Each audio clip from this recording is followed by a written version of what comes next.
এক সেনা সদস্য ভুলবশত বালির নিচে একটি ল্যান্ড মাইনের উপর পা দিয়ে ফেলে, কিন্তু সে তা টেরই পায় না।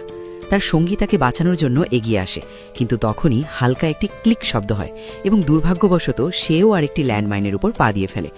ভয়ে সে একেবারে জমে যায়। তার সঙ্গীটি জোরে জোরে সাহায্যের জন্য চিৎকার করতে থাকে। আওয়াজ শুনে প্রথম সেনা সদস্যটি নিজেকে সামলে নেয় এবং তাকে শান্ত করার চেষ্টা করে। সে ভাবে যে যদি সে দ্রুত পা সরিয়ে লাফ দেয় তবে হয়তো বেঁচে যেতে পারে। তার আশা ছিল এটি হয়তো কোনো পুরনো জং ধরা মাইন হবে এবং ফাটবে না, কিন্তু তার সঙ্গী তাকে এমন ঝুঁকি নিতে দিতে চায়নি। সে ধীরে ধীরে নিজের পিস্তলটি তুলে নেয় এবং নিজেকে গুলি করে, যাতে অন্যজনের প্রাণ বেঁচে যায়। এই দৃশ্য দেখে সেনা সদস্যটির হৃদয় ভেঙে যায়।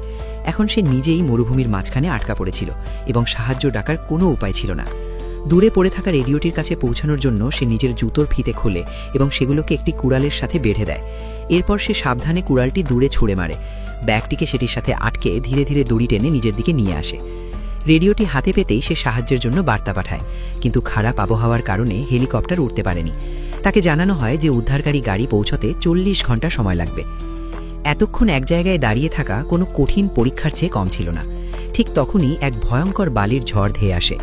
সেনাটি সঙ্গে সঙ্গে নিজের স্কার্ফ বের করে মুখ ও নাক ঢেকে নেয় এবং ব্যাগটিকে পিঠে শক্ত করে বেঁধে নেয়, যাতে সেটির ওজনে সে উড়ে না যায়। ঝড়টি খুবই শক্তিশালী ছিল, কিন্তু ভালো ব্যাপার হলো তার পা একটুর জন্য নড়েনি। সময় পেরোতে থাকে। সে ভীষণ ক্লান্ত হয়ে পড়েছিল এবং তার জলও শেষ হয়ে গিয়েছিল। উদ্ধারকারী দলের আসতে তখনও 30 ঘন্টা বাকি। সেনাটি হতাশ হয়ে পড়ে এবং রাগে আকাশের দিকে গুলি চালাতে থাকে। এক মুহূর্তের জন্য তার মনে হয়েছিল, ইস, সেও যদি তার সঙ্গীর মতো সবকিছু শেষ করে দিতে পারত। কিন্তু তার সেই সাহস ছিল না। এর মধ্যেই সে দূরে একজন আফগান লোক দেখতে পায়। সে তার কাছে সাহায্য চায়, কিন্তু লোকটি তাকে এড়িয়ে যায়। উল্টে সেই মার্কিন সেনার উপহাস করে বলে যে এই মাইন তো আক্রমণকারীদের জন্য এক শাস্তি। সময় কাটানোর জন্য সেনাটি তার ছোট মিউজিক প্লেয়ারটি বের করে গান শুনতে শুরু করে। রাত হতেই একদল নেকড়ে তাকে ঘিরে ফেলে। নিজেকে বাঁচাতে তাকে গুলি চালাতে হয়।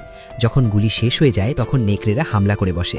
সারা রাত লড়াইয়ের পর সকালবেলায় তার চারপাশে মৃত নেকড়েদের লাশ পড়ে থাকতে দেখা যায়। তখনই হঠাৎ রেডিও বেজে ওঠে, কিন্তু খবরটা ভালো ছিল না। উদ্ধারকারী দল রাস্তায় দুর্ঘটনার শিকার হয়েছিল। তাদের পৌঁছতে এখন আরও 15 ঘন্টা সময় লাগবে। এই কথা শুনে সেনাটি পুরোপুরি ভেঙে পড়ে। তার চোখের সামনে নানা রকম হ্যালোসিনেশন হতে থাকে। শেষমেশ সে একটি সাহসী সিদ্ধান্ত নেয় এবং ধীরে ধীরে নিজের পা তোলে। কিন্তু আশ্চর্যের বিষয় হলো, কিছুই হলো না। আসলে সেটি কোনো ল্যান্ডমাইনই ছিল না। সেটি ছিল কেবল একটি সাধারণ ধাতব কৌটো, টিনের কৌটো। অবশেষে উদ্ধারকারী দল এসে পৌঁছায় এবং সেনা সদস্যটিকে নিরাপদে উদ্ধার করা হয়। বন্ধুরা, এখন প্রশ্ন হলো, আপনি যদি সেই সেনার জায়গায় থাকতেন তবে কি এমন সাহসী পদক্ষেপ নিতে পারতেন? কমেন্টে অবশ্যই জানাবেন।